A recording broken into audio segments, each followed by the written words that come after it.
Nilikuwa nina swali kidogo moja hivi ambacho kitu kwa sasa hivi sikioni, ila wakati kipindi ninakuwa kama nakumbuka miaka 2000 walo kulia miaka 2000 mazoni, hichi kitu nahisi utakuwa maybe wamekinotice ila tu hajakitilia mkazo, ila kuna utofauti. Sasa mimi nilikuwa najaribu kuwaza na nimekuja hapa kuuliza swali kwa watu, maybe kwa mtu mwenye elimu anaweza kutufanua zaidi hivi kwa nini hichi kitu hivi kiko hivi, au kuna mabadiliko gani ya kitabia nchi tuseme labda.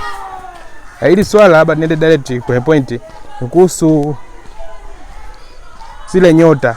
Kipindi tunakuwa miaka 2000 wakati tukiangalia angani kulikuwa kuna nyota nyingi sana, au hata kufana umeme ukikatika uwaga ukiangalia juu yani kuna utando kabisa nyota kibao nyingi yani mpaka sengine unasimka.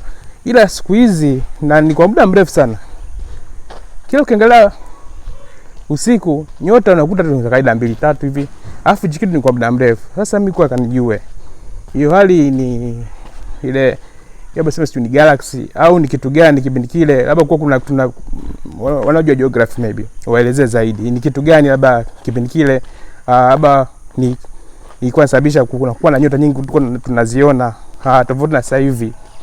Sasa hivi ukiangalia usiku nyota unaziona kwa machale sana, sio kama kipindi kile.